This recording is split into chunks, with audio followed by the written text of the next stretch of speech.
When I was a little kid, I was really scared of the dark. But then I sort of came to understand, okay, well, dark just means really the absence of photons in the visible wavelength, 400 to 700 nanometers. Elon's mother, May Musk. And Elon said, darkness is merely the absence of light. Then I thought, well, it's really silly to be afraid of a lack of photons. Then I wasn't afraid of the dark anymore after that. T-minus 10, 9, 8, 7, 6, 5, 3, 2, 1, 0, and liftoff of Space Shuttle Atlantis. Mission to build, resupply, and to do research on the International Space Station. Houston, now. Welcome to GVTV यानी कि Gyanvani TV. तो आज की video में मैं आपको बताने वाला हूँ एक बहुत ही विचित्र आदमी के बारे में जिसका नाम है एलॉन मस्क।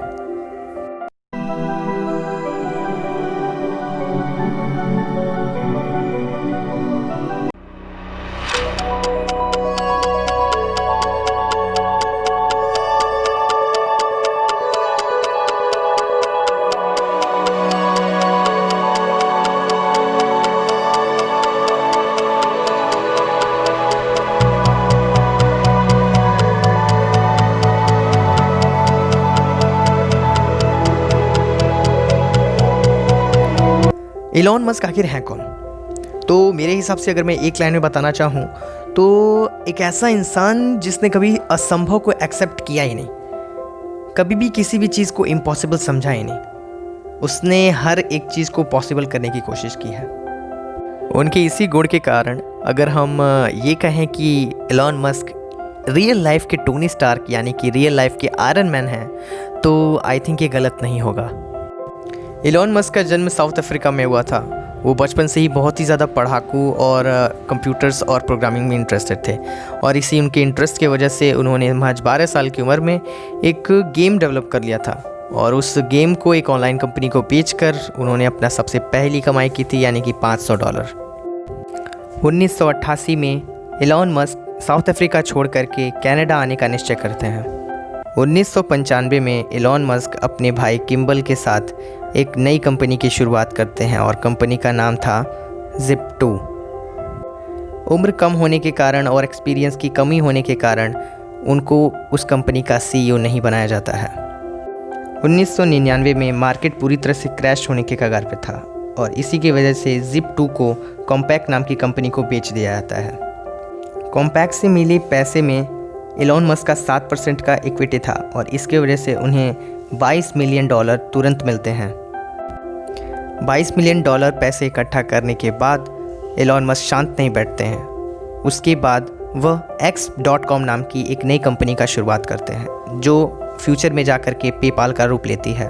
पेपाल आज बहुत ही ज़्यादा फेमस है। पेपाल एक ऑनलाइन ट्रांजैक्शन एप्लीकेशन है। फ्यूचर में पेपाल की ही सीटीओ से एलॉन मस्क की कुछ अनबन हो जाती है, और इस अनबन के कारण एलॉन मस्क को पेपाल कंपनी से फायर कर दिया जाता है और CEO पद से हटा दिया जाता है। लेकिन उस समय उस कंपनी में एलॉन मस्क का शेयर काफ़ी बड़ा हो चुका था, और वह $165 मिलियन लेकर के पेपाल से चलते बने। इसके बाद एलॉन मस्क स्पेस एक्सप्लोरेशन में अपना इंटरेस्ट दिखाते हैं। वो ये सोचते हैं कि हमें इंसानों को मार्स पर भी जाना चाहिए, वहाँ पर भी जीवन को संभव करना चाहिए। अपनी ख्वाहिशों को पूरी करने के लिए और अपनी इमेजिनेशंस को बल देने के लिए एलॉन मस्क पहुँच जाते हैं रशिया, और वहाँ पे वो ये सोचते हैं कि कुछ भाई ऐसा अरेंजमेंट हो जाए कि हम मार्स तक जा सकें, हमें कुछ ऐसा अरेंजमेंट करना होगा। लेकिन वहाँ से उन्हें ये जवाब आता है कि हमें इस प्रोजेक्ट के लिए लगेंगे $8 मिलियन। उन्हें ये प्राइस बहुत ही ज़्यादा लगता है, और वो काफ़ी नेगोशिएट करने की कोशिश करते हैं, लेकिन कुछ संभव नहीं हो पाता है। तो वो वापस आ जाते हैं अपने घर, और ये सोचने लगते हैं कि क्यों ना मैं ये कंपनी खुद ही स्टार्ट कर लूँ, और वो पढ़ाई करना शुरू कर देते हैं। काफ़ी आश्चर्यजनक बात यह है कि वो खुद को रॉकेट साइंस में ट्रेन करने लगे बिना किसी फॉर्मल एजुकेशन के। वो खुद को किताबों से, इंसाइक्लोपीडिया से ट्रेन करने लगे कि भाई ये रॉकेट साइंस होता क्या है, और हर एक चीज़ के बारे में नॉलेज लेना शुरू कर दी, और उन्होंने एक कंपनी फाउंड कर दी जिसका नाम रख दिया उन्होंने SpaceX। एलॉन मस्क सोचते ही ऐसा ही है कि लोगों को इनकी बातें सच्ची नहीं लगती, लोगों को लगता कि ये इम्पॉसिबल बात कर रहा है। इसी वजह से SpaceX के विजन में किसी को भरोसा नहीं था, किसी को विश्वास नहीं था। लेकिन एलॉन मस्क ने सारी चीज़ें साबित करके दिखाई। उन्होंने 3 बार असफलता हासिल की अपने रॉकेट को लॉन्च करने में, और एकदम समझ लीजिए बैंकरप्ट होने ही वाले थे ये, मतलब नियरली बैंकरप्ट हो चुके थे। इन्होंने अपना घर तक गिरवी रख दिया था, लोगों से कर्ज मांग लिए थे, किराए के मकान में रहते थे, मतलब उन्होंने हर एक चीज़ अपना दांव पर लगा दिया और चौथी बार वो सफल हो गए। और सफल होने के बाद नासा उनको $1.5 बिलियन का फंडिंग देती है और वो अपना काम शुरू कर देते हैं। Hoisting harmony to the heavens and opening new gateways for international science. Discovery has cleared the tower. Houston now controlling. Roger, roll, Discovery. Discovery's roll maneuver is complete. It's now in a heads down position on track for its flight to the International Space Station.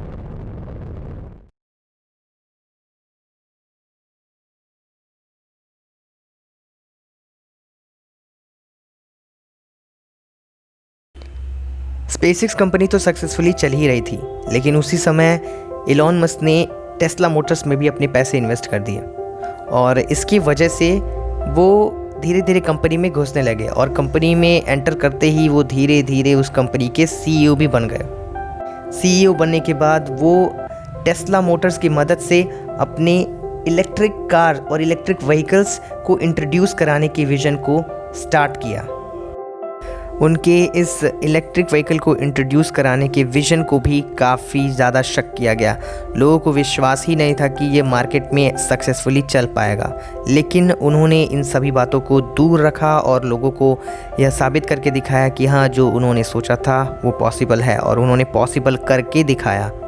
Elon Musk का मानना ये था कि उन्हें वो नहीं करना था जो पॉसिबल है, बल्कि उन्हें वो करना था जिस चीज़ की ज़रूरत है।